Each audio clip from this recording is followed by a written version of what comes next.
Do you often wake up wondering, what on earth did I just dream? What does it all mean? Where did it even come from? Well, today I'm here to tell you exactly what it all means and where it comes from.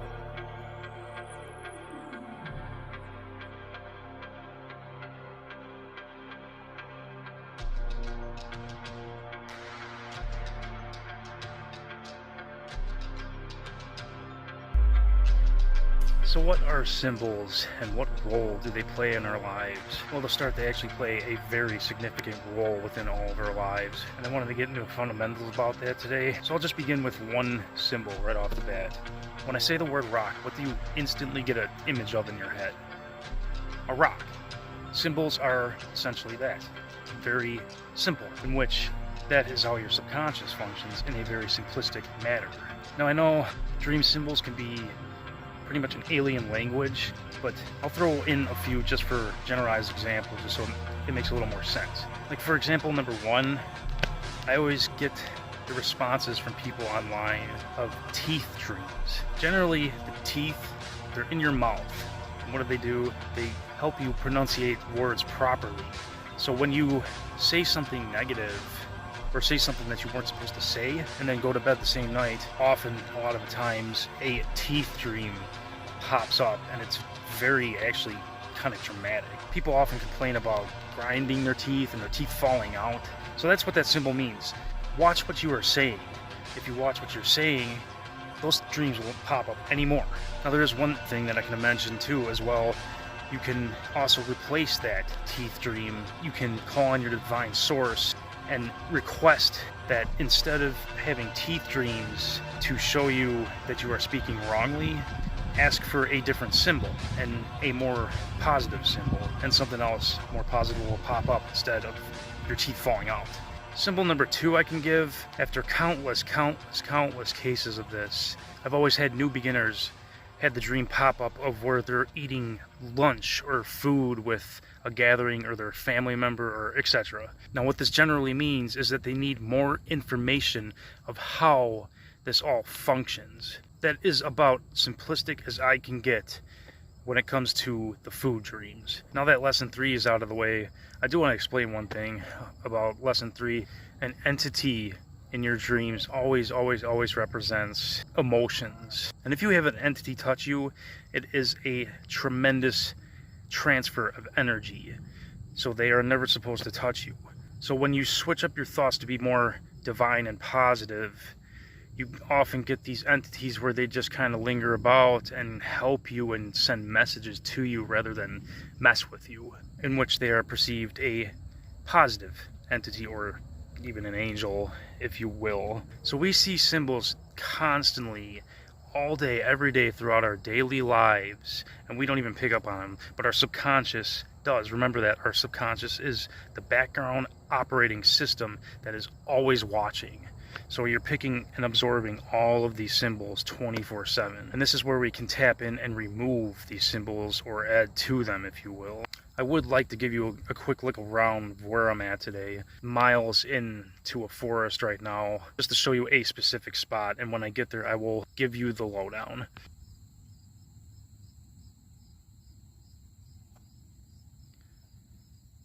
I am next to a river. In an undisclosed location.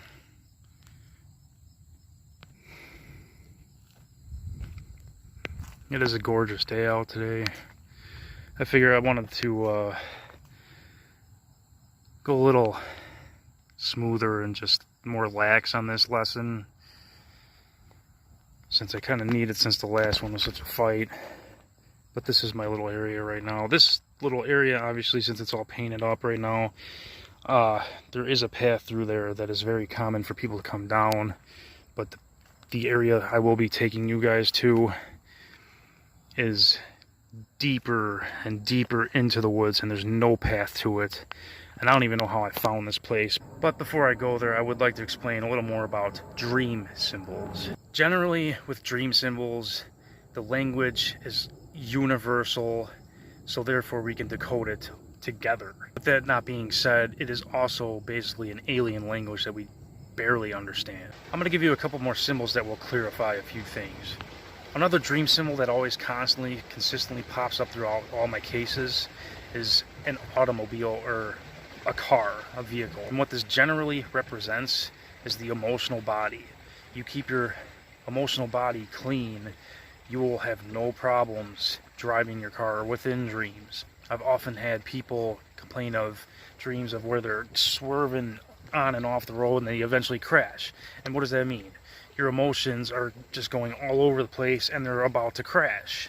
So what you could do to correct that, you go back into that dream and then envision your car lit up by divine light. Steer it back onto the road properly into a fixed state rather than swerving all over the place. And that is how you can fix that. Ultimately, you would probably have to do that a couple times in order for it to go through for the new beginners. Water being another very, very common theme or symbol within dreams is a absolute massive one. What water means or generally represents within dreams is the flow of energy and where it's going. You can direct this flow of water within these dreams wherever you want. Now the thing is with symbols, yes, a lot of them can be very personal and unique to the own individual. So it is ultimately your choice and up to you to decode them properly. There are various resources online which may help, but the issue is you have to know yourself to know the divine, because you are ultimately the divine creator and destroyer.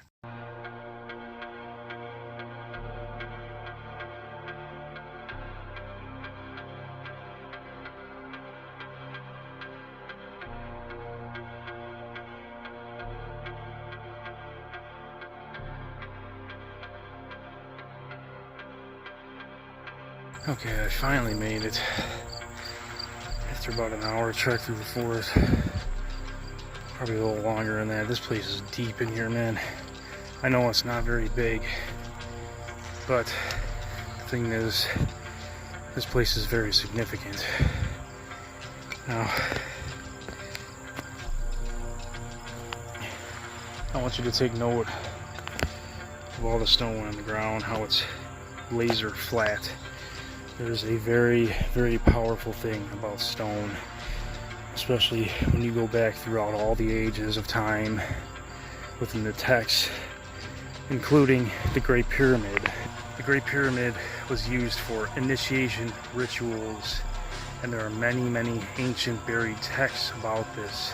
I will explain as I go through these lessons as well of how the ritual functions and then how ancient man used sound to manipulate his mentality and subconscious.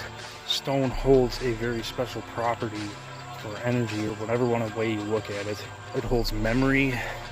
We use it in microchips to run computers. It holds memory, silicone and crystal. And there's crystal within the stone that holds memory. I came here years ago, figured why not, it was kind of calling to me, so I figured to do a meditation session here, and what I got was astounding. I was getting all sorts of visuals, representations, and energy coming through, and what this place has shown me is that there is trauma buried here long, long ago, because remember, stone stores information, and this is why specific lands or properties can become haunted, is because the memory of trauma is stored there. But also we can correct that as well if you know how, and which I will also show in a future lesson. So I just want to do a quick ritual to kind of give a generalized example. It's not going to be anything spectacular, but this will give you a glimpse into symbology. I already called upon my divine source, and what I want to do is simply close my eyes and get into a very relaxed meditation state. Now what I want to do next is call upon my divine source to show me the symbols that need to be worked on within myself. So I'm going to go into it, which I'll probably just skip for time's sake, and I will relay the symbol that I get. So the first symbol I got was a blue light. Now generally what this means is a blue light is healing. Blue is a very healing color. So therefore, my mind is being healed, along with my body and soul. So I'm going to get into it again and get another symbol. When you do this though, the symbols are going to be very faint, so make sure you pay attention very well to what comes up in your visual field. I also want to mention one more thing.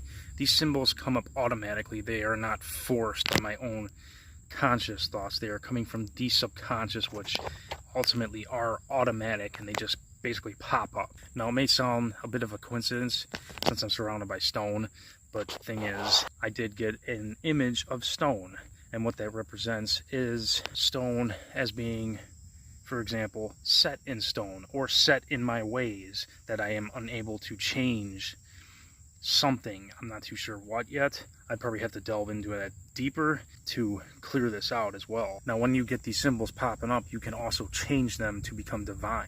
You can ask the divine to correct them however you must in order to be divine. I suppose I'll do one more symbol just for the sake. So like I said, I closed my eyes, communicated and got my symbol. And the symbol was of a beautiful sunset. So in other words, I use this symbol a lot in order to keep my subconscious uplifted and divine, in which my subconscious is wired perfectly at the moment. This is how you rewire your mind to become positive. You interject these positive divine thoughts, and over time it will take note of it, and it will keep building up to a diviner and diviner sense, and you'll become more and more stable emotionally. I can explain one more symbol that I did get once long ago that I still remember that was pretty significant. I had suffered kind of a pretty good accident. I decided to perform the symbol method to see what was wrong and what I can remove and what to change and how to fix this. And the symbol I got was a tree, and this tree represented a middle-aged tree. It was a middle-aged tree in its prime, which was a very divine symbol to me because I felt like I was dying at the time. So it was a very powerful message at the moment, and I do see now why 2 years later that symbol did come up at that time. So maybe this will give you a glimpse into how these symbols do operate and how they kind of make sense to yourself, because ultimately it does rely upon yourself in order to decode them. A symbol of a tree ultimately represents life. So that symbol is very good to see because I'm still alive and kicking. But I think I'll move on from this location here, guys. I do have one last target that I would love to show you today, and there's a very good reason for it, and this will give you a very, very well-defined glimpse into how symbology works.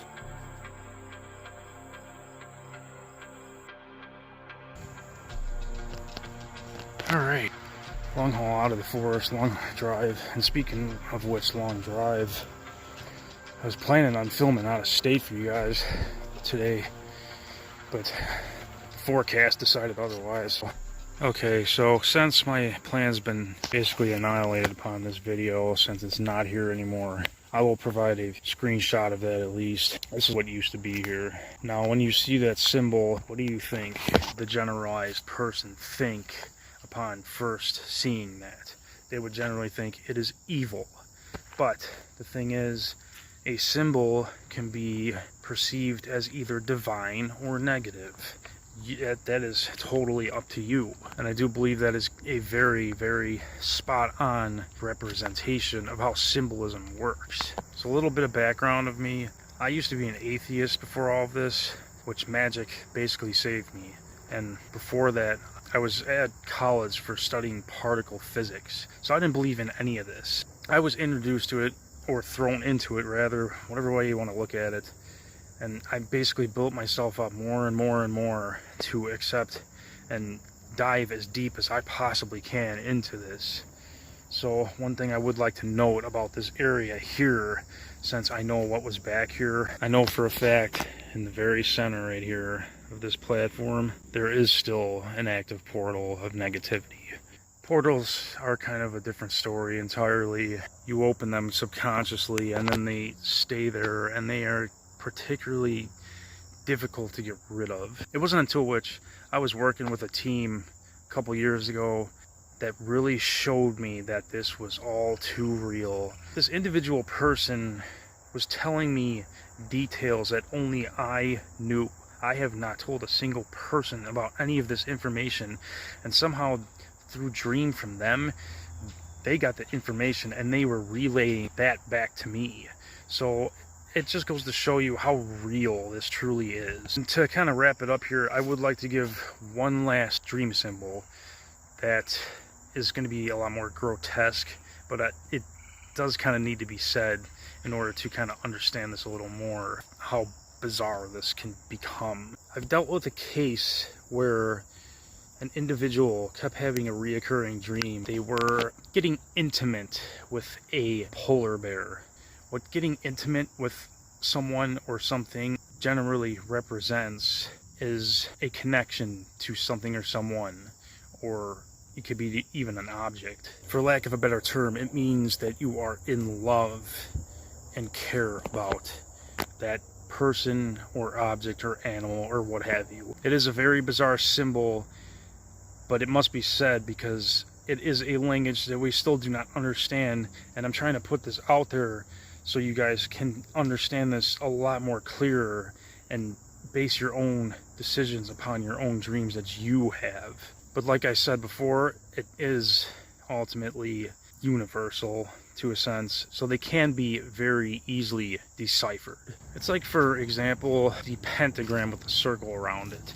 I've used this so much beyond belief, it's not even funny. And to a divine sense, people spray paint these things on walls, abandoned buildings, summoning up junk. And that's where your ultimate perspective of how the symbol is to you. Is it divine or is it positive? Are you conjuring up positive or are you conjuring negative? So when you use a symbol to conjure up something, this is where it always goes haywire because they don't know what they're doing. And it's so basic. When you draw a symbol that you want to use on the ground or a paper or what have you, simply call upon what you are aiming at. Don't just go out there and ask something to come through, because more than 99% likely of the time, something negative is going to come through. So when we see these symbols on the ground, just like over there, they are not particularly negative. They can be perceived as positive or negative. It's just in the context of what you use them as. It's like an Ouija board. When you use an Ouija board, 99% of the people out there just call out to whatever and ask something to come in, and then they get an attachment. So if I were to use an Ouija board, I would call upon a divine source or a divine angel, a divine ancestor, in order to come through and communicate with me, rather than just calling out to whatever. That's how these symbols work, basically. So since this land here has trauma now, since that ritual was done there, whatever was done, it can be corrected. And I would like to do a land healing at some point, not here, somewhere else, because I already have a target in mind. And that will be most likely the guide into the next lesson. I try to get out as much information as I possibly can here. It's so difficult cramming all of this information into 10-12 minutes. I hope you guys enjoy. Any support at all, please subscribe, like, and share the video as much as you possibly can. I could use all the help I could possibly get, even with suggestions on what to do. And I truly thank you guys for all your help and everything that you have done and communicated with me online and through email and all the apps that I've been working through all these years. I am so blessed for it. I cannot thank you, and I cannot stress it enough. Thank you guys for everything. And as always, if there's anything else that I can help with, please comment and get through to me, and I can help you as best as I possibly can. So until next time, guys.